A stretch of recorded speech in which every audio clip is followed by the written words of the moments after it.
Nangitlog na ba ang ibon mo? Congrats! Ito ang iyong mga dapat gawin para mapangalagaan ito.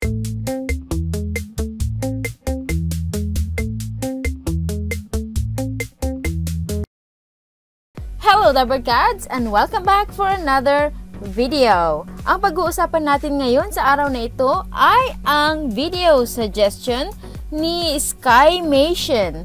Ang sabi niya, paano po alagaan ang itlog ng mga lovebird please? Okay, so thank you so much Skymation sa iyong tanong at iyong video suggestion at iyan ang ating pag-uusapan sa video na ito. At hindi lang yan, pag-uusapan din natin kung gaano katagal bago ito mapisa at kung paano ang tamang pang-cuddling o paano ang tamang pag-check kung ang iyong itlog ay or ang itlog ng mga lovers mo ay fertile or infertile. Ayan ang ating mga pag-uusapan ngayon kaya siguraduhin mo na tumutok ka hanggang sa dulo ng video na ito. Okay? So bago po tayo magsimula mga Dabarkads, maraming salamat sa patuloy na pagsubaybay sa ating channel. Sa mga hindi pa nagsasubscribe dyan, mag-subscribe na po kayo, click the subscribe button and the bell button para ma-notify po kayo kaagad kung meron tayong brand new videos. Sa channel po na ito, ang Munting Ibonan Channel, ay nagbibigay po ng mga tips or kaalaman kung paano mag-alaga ng mga ibon. Kaya sumali na kayo sa aming Dabarkad family. At tara na, wag na tayong magpatumpik-tumpik pa. Umpisahan na natin ang ating usapan. Paano nga ba natin mapapangalagaan ang mga itlog ng ating mga lovebirds?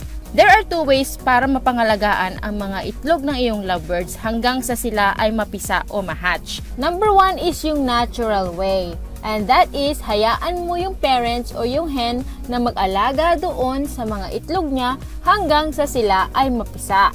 Okay? At yun ang ating pag-uusapan dito sa video na ito dahil yun ang aming ginagawa. Okay? And number two is dun sa artificial way kung saan ay gagamit ka ng incubator para mapisa yung mga itlog. So ngayon, ano yung mga gagawin mo para mapangalagaan yung mga itlog in a natural way?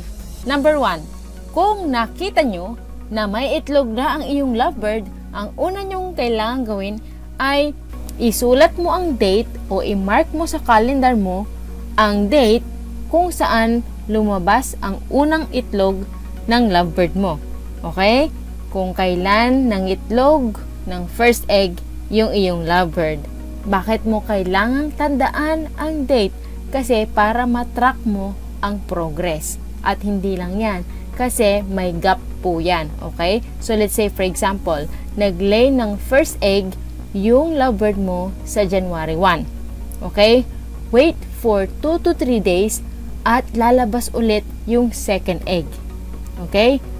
After lumabas ng second egg, wait for 2 to 3 days ulit, lalabas na yung third egg. And so on and so forth.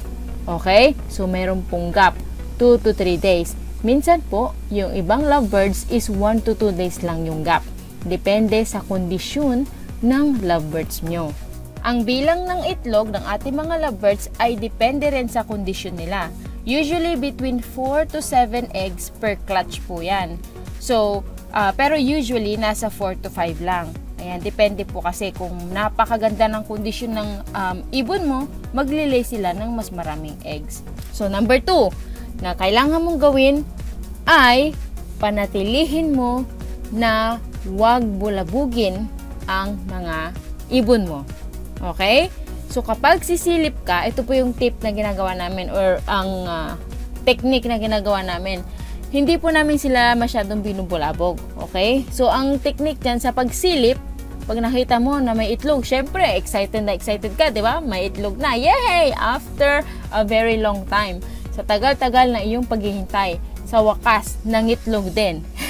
Syempre, excited ka pa. Gusto mo, lagi nakikita yung itlog. Huwag naman pong lagi, okay? So, pwede na po yung every morning, konting silip kapag pinapakain mo na. So, kung ibibigay mo na, pakakainin mo na yung mga ibon, yung mga ibon mo, syempre lalabas sila yan ng mga nest box nila at tutuka yan. So, that's the time na walang tao o wala yung ibon mo sa nest box, silipin mo ng konti. Ayan, para makita mo ilang itlog na, di ba? So, yan. So, makikita mo in the morning and wag mo nang silip-silipin pa ng many times in one day. Although kahit na excited ka, i-keep mo muna yung pagka-excitement mo. Yan, kasi kung lagi mo silisilip, number 1, mai-stress yung iyong ibon. Okay? Pag na-stress yan, lalong mapupurnada. Okay? Lalong hindi na yan mag-iitlog o kaya i-ignore niya yung mga itlog niya. Okay? Minsan pa nga, sinisira niya or hinuhulog niya sa nest box ang kanyang mga itlog. Yan ay isang sign na na-stress or nabubulabog ang iyong mga ibon. So, kapag nakita mo na may itlog na, hayaan mo muna. Isang silip lang sa umaga pag pinakain mo, tas okay na yun. Silip ulit tomorrow morning. Okay? So, ayan, wag mo nang masyadong bulabugin, hayaan nyo po sila, wag masyadong pakasilip. Okay? So, yun is number 2. Number 3, continue giving them nutritious diet. Ayan. So, ano ba itong mga nutritious diet? Diet high in protein, egg food. Ayan. Maigi po yan. Napakataas ng protein content niyan. Plus also, it has some vitamins and minerals. Okay? Bigyan nyo sila ng gulay. Ayan. And also, very, very important, vitamins and minerals supplement. Okay? Especially, calcium. Okay? Cattle bone. Yan. Mineral block. Ayan. And, i-emphasize ko lang na napaka-importante, lalo na sa nag-bibreed na hen, o yung inahin, or yung female na lovebirds, yung calcium. Okay? Napaka-importante po ng calcium. Bakit? Kasi po, nagpo-form siya ng egg. Di ho ba? At yung egg mismo, yung itlog po niya, yung labas siya, yung eggshell, is made up of calcium. Okay, so kaya kailangan niya ng calcium. Kung hindi po sapat ang calcium na binibigay nyo doon sa inyong ibon, doon sa hen na nangingitlog, ang mangyayari niyan is kukunin po ng katawan niya yung reserve. Okay, saan po? Doon sa kanyang mga buto. Okay? Kasi yung buto made up of calcium yan, di ba? At syempre, nagpo-form siya ng egg, kukunin. Kailangan niya ng calcium. At dahil mababa ang calcium niya, hindi niyo siya binibigyan ng calcium, ngayon, kukunin niya sa kanyang mga buto yung calcium. Ang mangyayari niyan is brittle bones. Okay? They will end up having a brittle bones. Ngayon, prone sila na mapilayan. Yan. So, sometimes hindi makatayo yung mga ibon nyo dahil mahina ang kanilang mga buto.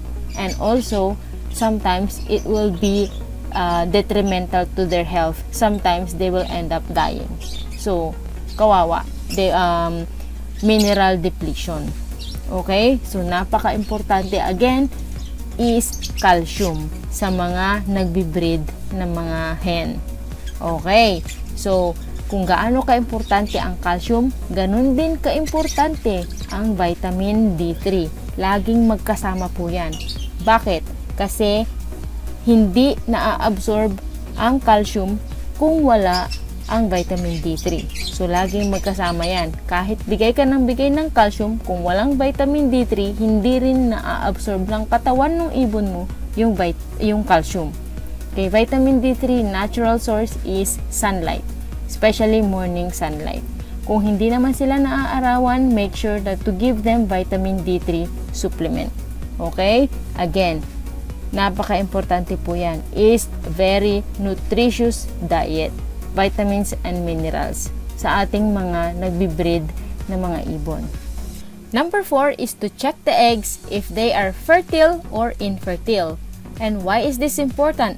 Para hindi ka ma-surprise later on kung ilan ang posibleng maghahatch o pipisa doon sa mga itlog ng ibon mo. Okay? And one way to check the fertility of the eggs is by the methods called candling. Okay? So, yung candling is itatapat mo lang yung mga itlog sa ilaw.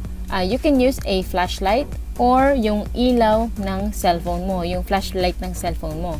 Okay? And it's best to do this kapag medyo madilim na o dumidilim na, and if you can, just do it doon sa nest box to lessen the chance na ma-break yung mga egg. Now, kung tinapat mo yung itlog at may nakita ka doon sa loob na may mga vessels sa loob, ibig sabihin, the egg is fertile. Okay? At kung nakita mo naman yung egg is an empty one, walang mga vessels or walang mga ugat-ugat na nasa loob, that means infertile yung egg. Okay? And when is the best time to do candling? The best time to do candling is between 5 to 8 days after malimliman yung mga itlog. Okay? And paano mo malalaman na nalilimliman na yung mga itlog? Paano mo malalaman na 5 to 8 days na after malimliman yung mga itlog? Ganito po yun. Different lovebirds have different behaviors. Okay? May mga lovebirds po na after mag-lay ng one egg o yung first egg nila is naglilimlim na sila kaagad. Okay? Meron din po namang mga lovebirds na naglilimlim, mag-start sila maglimlim after makalay ng 2 to 3 eggs. Okay? At meron din mga lovebirds na nag-start lang maglimlim kapag tapos na niyang mailay lahat ng kanyang eggs. Ayan. So ngayon, mag-start ka ng counting kapag nakita mo na yung hen is hindi na siya naglalabas ng nest box. Kung nakita mo one day is nandun lang siya the whole day sa nest box niya. Kung lalabas man siya is kapag tutuka ng kaunti at babalik na siya kaagad sa nest box niya. Malimit mo na makita na lumalabas. Ayan na, nag-start na siya ng maglimlim at mag-start ka na rin mag-count ng days. Okay? At pag dumating na yung 5 to 8 days na hindi na siya lumalabas ng nest box, pwede ka nang mag-candling. And we usually put a check mark doon sa mga itlog na fertile para later on hindi na kami ma-surprise kung ilan or kung anong itlog ang mahahatch. Pero dabarkad, hindi lahat ng fertile na eggs ay mahahatch o mapipisa in the end. Okay? May mga itlog po na maa-abort or hindi natutuloy ang pag-develop niya in the middle ng paglilimlim. Kaya in the end ay hindi rin siya mapipisa. Okay? At meron din, syempre, yung mga fertile ay dire-diretso ang kanilang pag-develop at mapipisa po siya after na malimliman. Okay? So, it's part po ng breeding, pagbi-breed, yung mga ganon. Marami po kasing mga factors din na nakaka-apekto. Number 1 is, kunwari is nai-stress or nabubulabog yung mga inahin. Okay? O yung mga hen na naglilimlim. Sometimes is hindi na niya tinutuloy na nalilimliman kasi kung nabubulabog, nai-stress po sila. And sometimes may mga cases din na sinisira mismo nung hen yung mga itlog niya. Ayan, sinisira niya o tinutuka, binubutas, or hinuhulog sa kanyang nest box. And ganun po ka-importante na we leave them alone. Let them do their job, and that is to breed, okay? And let us do our job, and that is to give them nutritious diet, give them the best possible care that we can so they can breed successfully.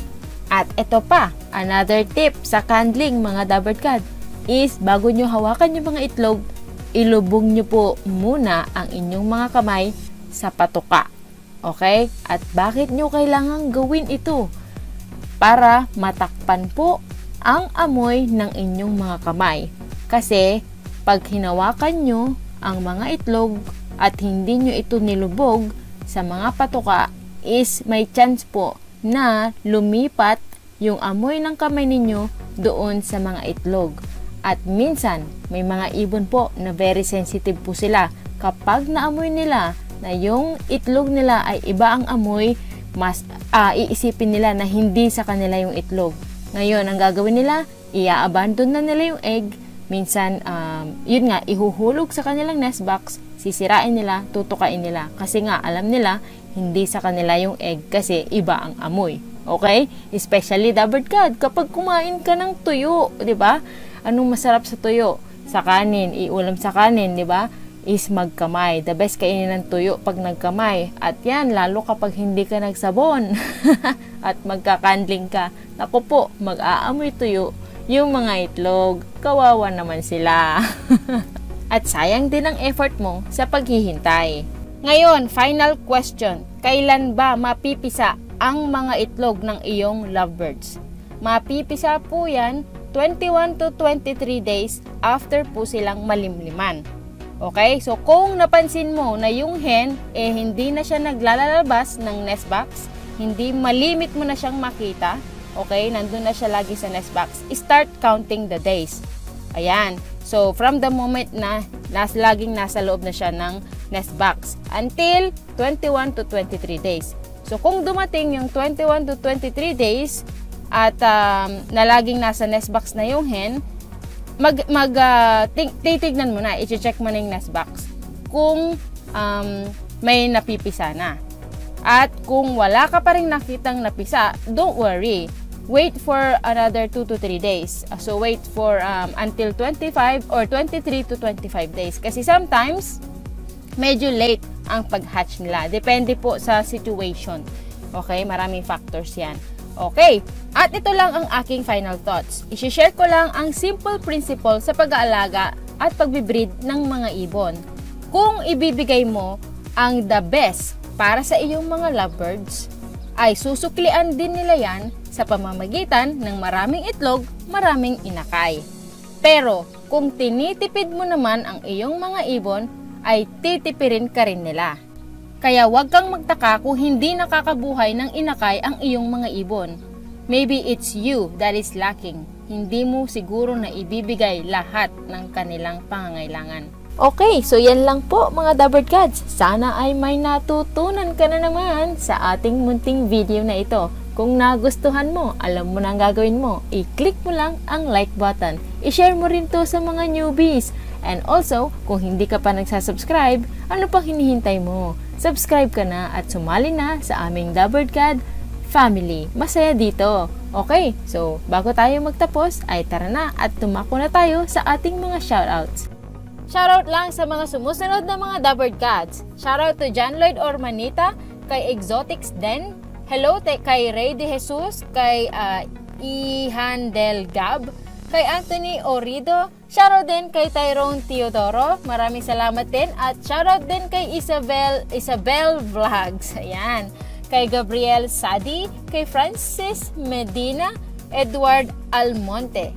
Ganoon din po kay Samuel Vino, kay Alvin Jimenez ng Pampanga.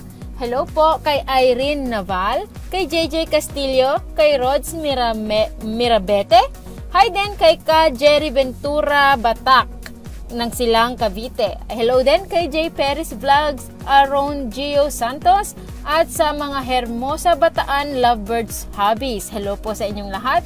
And kay Nika Ella Quijado. Maraming salamat po sa inyong mga suporta at sa patuloy na panonood ng aming mga videos. At kung gusto niyo rin pong magpa-shoutout, comment lang po kayo sa comment section or kung meron kayong mga questions or video suggestions. Ayun lang mga Dabird Gods, babatiin ko lang kayo ng happy 6,000 subscribers! Yay! Thank you so much again sa patuloy ninyong pagsubaybay at susuporta. And as always, God bless you all po and we'll see you on the next video.